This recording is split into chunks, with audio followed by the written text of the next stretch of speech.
Mumbai Indians से लेकर KKR, Sunrisers Hyderabad से लेकर आरसीबी तक जितनी भी टीमें हैं, सारी टीमों को लेकर उत्तर दक्षिण पूरब पश्चिम हमने प्लेइंग 11 बनाई।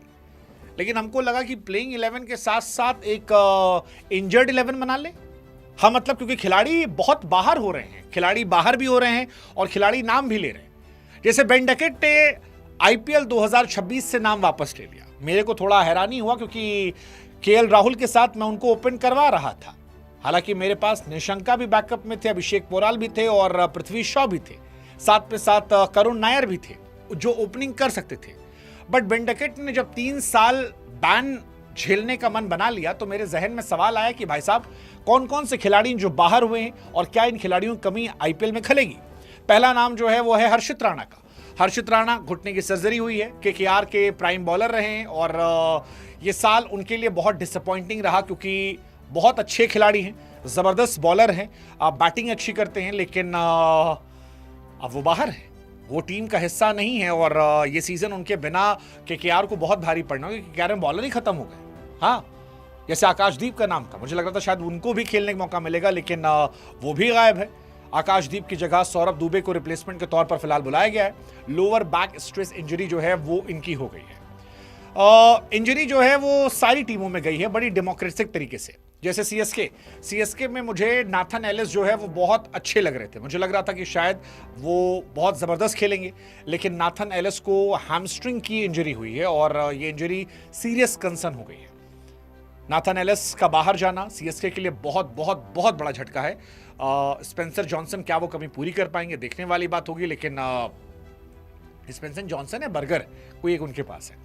बट नाथन एलिस अच्छे बॉलर, ऑस्ट्रेलिया के अच्छे बॉलर है, वो बाहर हो गए। सैम करन जो है वो आरआर गए थे सीएसके से, संजू सैमसन के बदले रिप्लेस किया गया था, लेकिन वो भी बाहर हो गए हैं और अब उनकी जगह पर दशुन सनका जो हैं उन्हें लाया गया है। पीएसएल को धप्पा मार के वो आईपीएल में खेलने आ रहे हैं और सैम करन इस बार आरआर का हिस्सा होंगे। जैक एडवर्ड जो हैं एसआरएच में थे वो भी बाहर हो गए हैं और एसआरएच में तो पहले से गेंदबाज नहीं है, जो हैं थोड़े बहुत वो भी बाहर हो गए हैं, उनसे कोई फर्क नहीं पड़ा। डेविड नाम के एक प्लेयर है जिनके बारे में जानकारी कम है, वो यहाँ पर आए हैं। मुंबई से अथर्व जो हैं वो बाहर हुए हैं। हालांकि मुंबई को घंटा फर्क पड़ता है, मुंबई के अगर 4-5 खिलाड़ी भी चोटिल हो जाएं तो भी मुंबई इतनी ताकतवर है कि वो आराम से इस सीजन में अच्छा कर सकती है, बशर्ते खिलाड़ी आउट ऑफ फॉर्म ना हो। तो मेरे हिसाब से वो कहा नहीं आ सकती है। इसके अलावा कई खिलाड़ी जो चोटिल हैं, मतलब शुरुआती मैचेस में, जैसे पैट कमिंस जो हैं सारे कैप्टन जो रहे वो अभी चोटिल हैं, बाद में आएंगे। मिचेल स्टार्क जो हैं वो शुरुआती दौर में नहीं है, कहा जा रहा है वर्कलोड मैनेजमेंट के चलते वो नहीं आएंगे। जॉर्ज हेजलवुड जो हैं वो शुरू में नहीं है, हैमस्ट्रिंग की उन्हें परेशानी है, बड़ा झटका है हेजलवुड आरसीबी के लिए, स्टार्क जो है डीसी के लिए और एसआरएच के लिए पैट कमिंस, क्योंकि पैट कमिंस अगर होते तो शायद इनकी बॉलिंग फिर भी थोड़ी सी संयमित होते, बिना पैट कमिंस के कमजोर है। डीसी क्या वो मैनेज कर पाएगी? They have good bowlers, but again Mitchell Starc का रिप्लेसमेंट नहीं होता है, वो बहुत बड़े बॉलर हैं। जैसे हेजलवुड का रिप्लेसमेंट आरसीबी के पास नहीं है, आप डफी टफी कुछ भी ले आइए, दैट्स नॉट पॉसिबल। बहुत बड़े प्लेयर हैं तो चांसेस नहीं है। Same goes for Matheesha Pathirana, KKR में गए थे, एक्सपेक्टेशन थी कि इस साल वो अच्छा करेंगे, लेकिन वो भी चोटिल हो गए हैं, वो बाहर है। पंजाब से लॉकी फर्ग्यूसन जो हैं वो शुरुआती दौर में लीव पर हैं, बाद में आएंगे, तो वो एक बहुत बड़ी परेशानी हो सकती है। बेन डकेट जो हैं फिलहाल सीजन से ही गायब हो गए, 3 साल का बैन लेने को तैयार है। कई खिलाड़ी हालांकि आ गए हैं, जैसे हमने बताया, सौरभ दुबे, दशन शनका ये आए हैं और क्या ये रिप्लेसमेंट हो पाएंगे? शनका हालांकि बैटिंग अच्छी करते हैं, गेंदबाजी तो मीडियोकर हैं, बट बैटिंग ठीक ठाक वो कर लेते हैं, तो हो सकता है वो कमाल कर दें। मतीशा पथिराना का रिप्लेसमेंट अब तक नहीं आया है, हर्षित राणा का रिप्लेसमेंट नहीं आया है। क्या इनका कोई रिप्लेसमेंट आएगा? केकेआर ने सौरभ दुबे को बुलाया है, बाएं हाथ के तेज गेंदबाज सौरभ दुबे आकाशदीप की जगह वो आ रहे हैं, विदर्भ से खेलते हैं और सनराइजर्स का हिस्सा थे।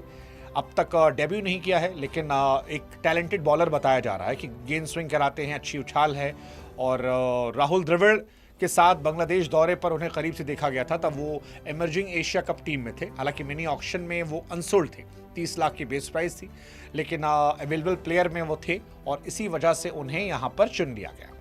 केकेआर ने अब तक किसी रिप्लेसमेंट का ऐलान नहीं किया, कब होगा कैसे होगा पता नहीं, बट ये भी इंटरेस्टिंग चॉइस होने वाला है कि कौन आता है क्या आता है। हर्षित राणा बड़े बॉलर हैं, आईपीएल 2024 में 19 विकेट, 2025 में 15 विकेट, वैभव अरोड़ा पर काफी जिम्मेदारी होगी। क्या वैभव वो इम्पैक्ट डालेंगे? लेट्स सी, लेट्स होप होता है। बट पथराना केकेआर के लिए परेशानी वाला होगा। 18 करोड़ में खरीदा गया था और अभी तो कहा जा रहा नहीं है। हालांकि कुछ लोग कह रहे हैं कि आ सकते हैं, मतलब एक फोटो तो आई थी सोमवार को, उनके मैनेजर ने केकेआर की जर्सी में डाला था, तो कुछ लोग कह रहे हैं कि हो सकता आ जाए। केकेआर ने फिलहाल ब्लेसिंग मुजरबानी को अपने साथ जोड़ा है मुस्तफिजुर रहमान के रिप्लेसमेंट के तौर पर। Again it's a good choice, but let's see how much he will be impactful. Shanaka जो है वो पीएसएल छोड़कर आईपीएल में आए हैं सैम करन की जगह पर, तो पीएसएल क्या ही पीएसएल खेलते, मतलब वहाँ खेलना कुछ है ही नहीं। बट ठीक है, बढ़िया है, देखते हैं। आप बताओ किसके जाने से सबसे बड़ा झटका लगे किसे? आई थिंक पैट कमिंस का झटका बड़ा है, वो टीम को यूनाइट करते थे, वो एक बड़ा झटका है। केकेआर का झटका बड़ा है, केकेआर में 2-3 प्लेयर जाना बाहर।